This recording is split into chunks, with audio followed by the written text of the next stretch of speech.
Nós já vimos que para trabalhar com diversos elementos estávamos vindo aí olhando por o array em específico, mas também comentei que talvez não poderia ser a melhor opção para se utilizar nesse cenário.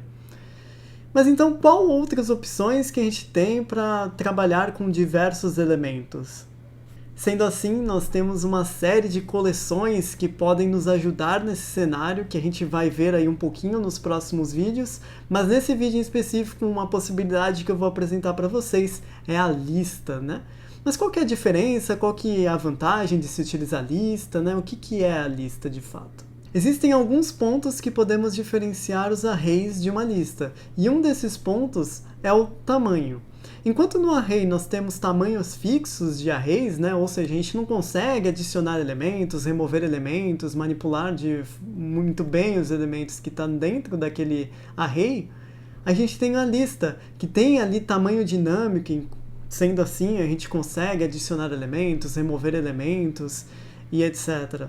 Esse é um dos diferenciais ali quando a gente trabalhar com lista. Outro exemplo é a velocidade do array comparado com a lista, né? Enquanto no array nós temos uma implementação bem mais simples, consequentemente a gente tem um código mais rápido do que trabalhando com listas, devido à complexidade da lista, que tem conceitos mais elaborados e etc.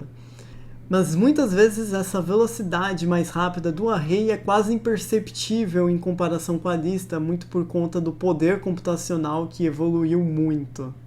Sendo assim, a gente já percebe algumas pequenas diferenças entre array e lista e vai depender do seu caso, né? Qual que você deve utilizar. Se você precisar, por exemplo, de dinamicidade, né? De você poder adicionar elementos num array, retirar elementos de um array, ou fazer modificações, etc., vá com listas, né? Enquanto se você não precisar disso, às vezes você pode trabalhar com arrays, se você já tem os dados pré-definidos ali, pré-instanciados, que você não precisa remover, adicionar e etc., talvez o array lhe atenda muito bem.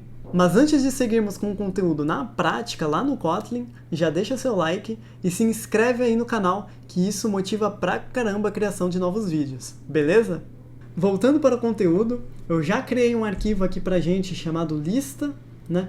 E nesse arquivo eu ainda não coloquei nada, mas primeiramente nós vamos instanciar aqui uma variável do tipo array, né? Então para fazer isso, como a gente já viu anteriormente, né? Val ou var, né? Mas vou utilizar var porque logo eu vou fazer algumas coisinhas. E vou criar aqui uma variável chamada array, né? Utilizando aqui a nossa funçãozinha chamada arrayof, né? Do próprio Kotlin. Eu vou passar aqui alguns valores, né? A gente vai trabalhar com um array de int, bem simples aqui, né? Nada muito complexo. Beleza, né? O array ele é um tipo que tem um tamanho fixo, né? Como a gente conversou anteriormente.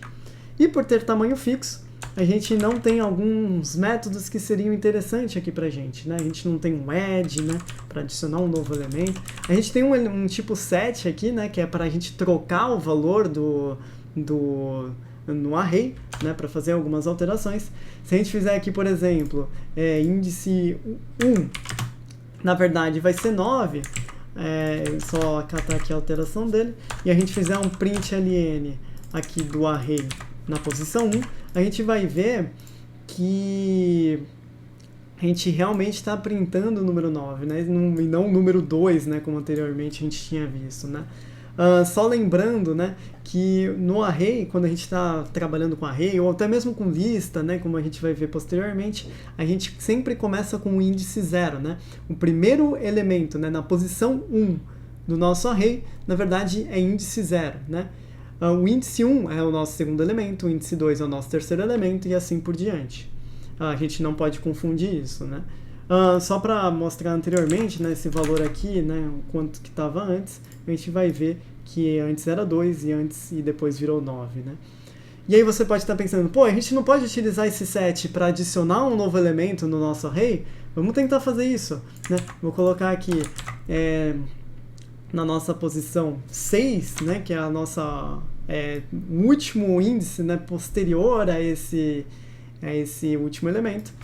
deixa eu colocar aqui que o nosso índice 6 vai ser 7, na verdade, aqui na posição 6, né, no índice 6 vai ser o valor 7. Se a gente executar esse código, a gente vai perceber que vai dar um erro.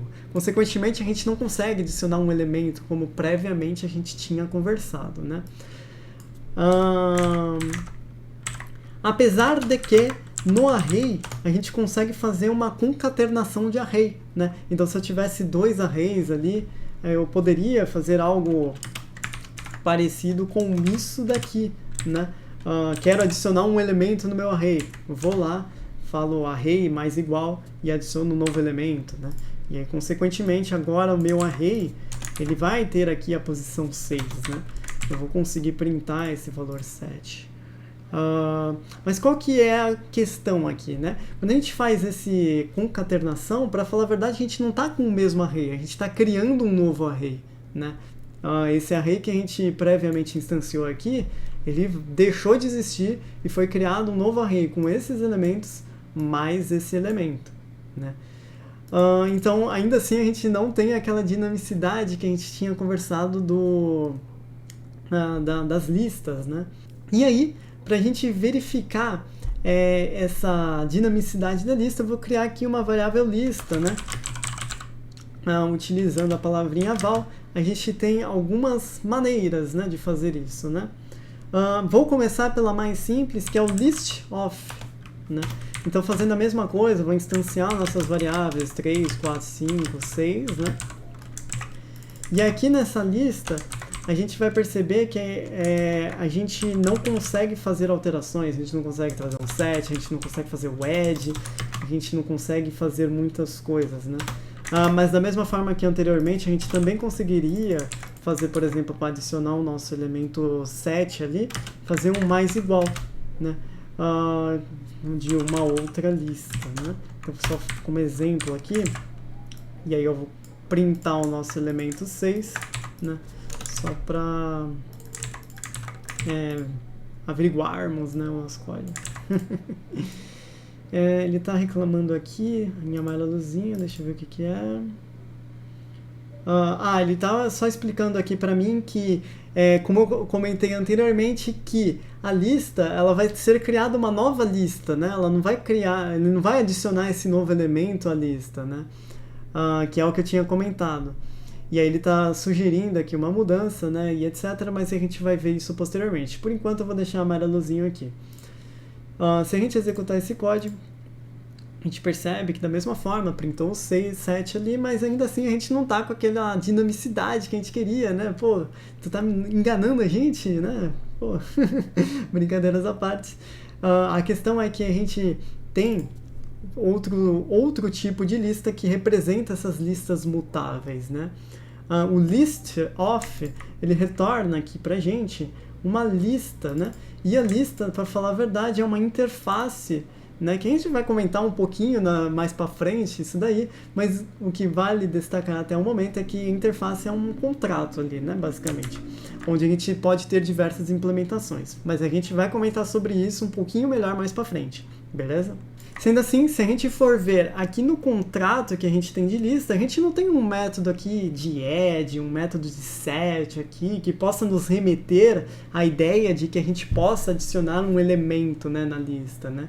Para a gente fazer isso, a gente tem que trabalhar com um outro tipo de dado aqui, na verdade que eu vou mostrar um pouquinho melhor, que é o array list ou mutable list, né, aqui no Kotlin. Então, se eu vou criar uma variável aqui do tipo val, array list, a gente tem duas palavrinhas-chave, né? E as duas palavrinhas-chave, elas fazem a mesma coisa, né? A gente tem aqui o array list of, né? Ou, né, ou outra palavrinha que é o mutable list of. Os dois remetem à mesma coisa, né? Se a gente dá um Ctrl clique aqui, a gente vai ver que tanto o mutable list of quanto o array list of, eles são idênticos, eles fazem a mesma coisa, né, esses dois métodos. Então a gente se trata ali da mesma coisa, né? Sendo assim, o que esse mutable list ou esse array list, né, vou colocar mutable list, o que esse mutable list faz aqui pra gente, né? Se a gente vier aqui, mutable list ponto, agora sim nós temos um método add, nós temos um método set, a gente também tem um método addAll e um método remove, né? Que anteriormente a gente não tinha quando a gente estava falando ali de lista ou de array, né? Do listoff, né? Que eu comentei. Então, por exemplo, se eu quiser adicionar o elemento set, é só eu vir aqui e colocar um add 7, add 8, add 9, etc., que eu vou adicionando os elementos à mesma lista. A gente não está criando uma lista nova e colocando todos os elementos tudo junto, é a mesma lista, né? Então, por exemplo, se eu vier aqui e vier no println e der um mutable list elemento 6, na teoria, novamente, nós vamos printar agora 777, né? Então, para concluirmos esse vídeo, né, por que eu comentei ali de list off e de mutable list off, né? Para falar a verdade, ambas são uma lista, né? A gente vai conhecer um pouquinho mais para frente, quando a gente estiver falando de programação orientada a objeto e herança e etc. Mas o mutable list off, se a gente der um control click aqui na nossa função e der um control click aqui no retorno, né, que é do retorno do tipo mutable list, a gente percebe que mutable list, na verdade, ele é uma lista. Ele é uma lista, né?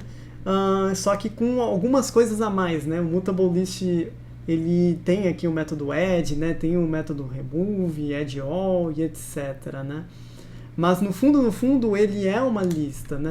Então, por exemplo, se eu criasse aqui uma função aqui, printar todos os elementos, por exemplo, e aí eu recebo aqui uma lista do tipo list, né?